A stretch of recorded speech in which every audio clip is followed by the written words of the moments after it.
Hello and welcome back to the series where I'll just be talking about Five Nights at Freddy's. And oh boy, Sister Location.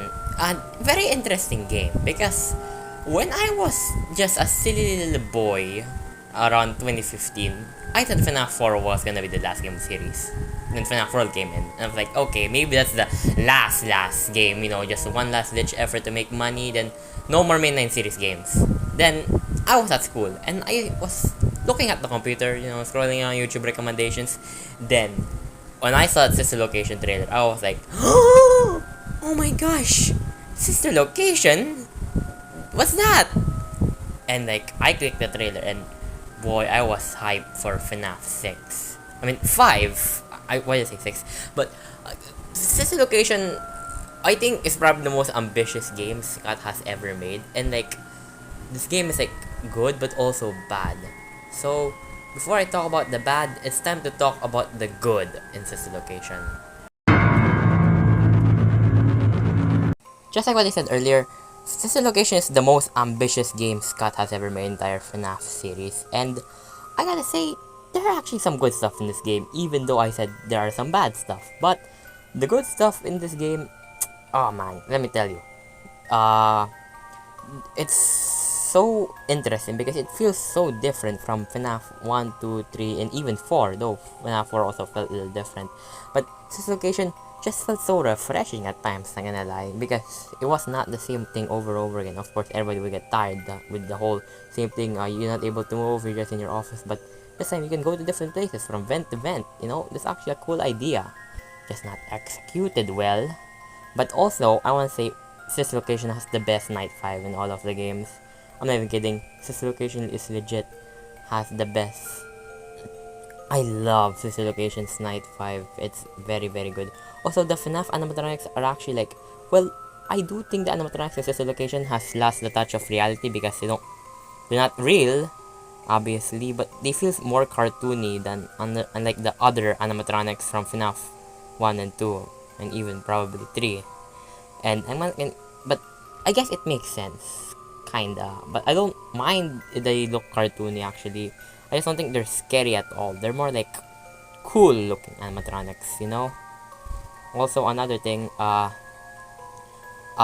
Sister Location has voice lines too, which are very very good. All of the voice actors did well for their performances in Sister Location. It's just I don't know why Funtime Fox doesn't have a voice in Sister Location. But also, yeah, Sister Location has its good stuff. It's also very funny too.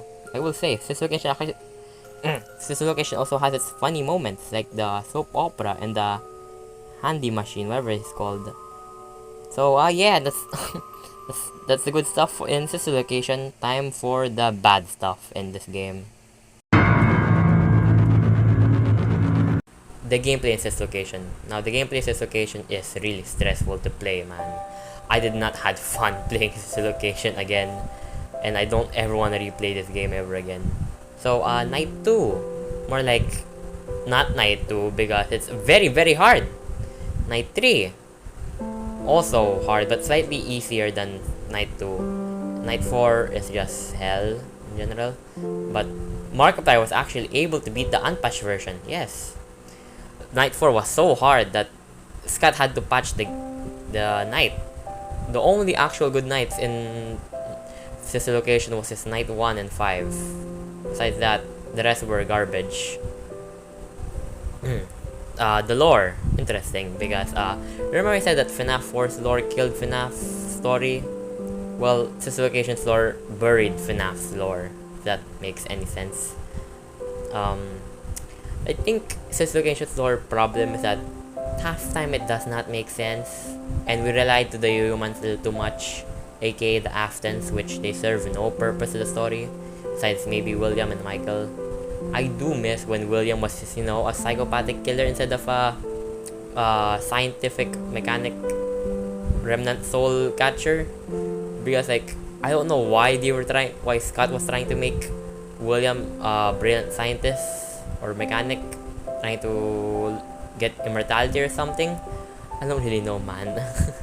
I really do miss when this was about robotic killer animatronics who are possessed by children and the animatronics had personalities. Like, no offense, you can still give them personalities, but like, that just make them less scary actually.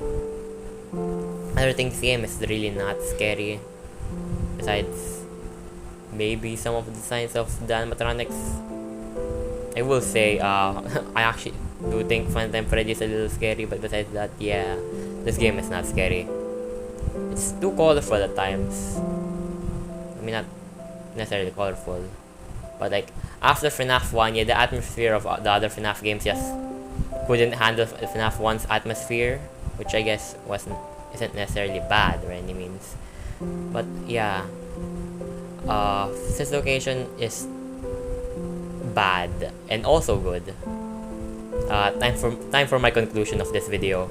Also, another thing, Scott, why does Baby barely show up in the game? Why do you just hype her up to be I don't know, main villain of the game, but she barely shows up? I know she's trying to manipulate you and acting like the good guy, but still, you gotta at least make her show up. You can't just like put her in the trailer so many times and barely even putting her in the game. She's basically Vanny before Vanny. Now, despite all of the problems I just said about this location, I still think it's a very good game. And despite all of its problems, it's not necessarily a bad game. It's just the worst game in the entire series. It's not FNAF 1 to 3 standards, especially story-wise, but still, I still think this is a good game. Just not top 5 FNAF level. So, expect us Pizzeria Simulator video maybe next week too. Goodbye for now.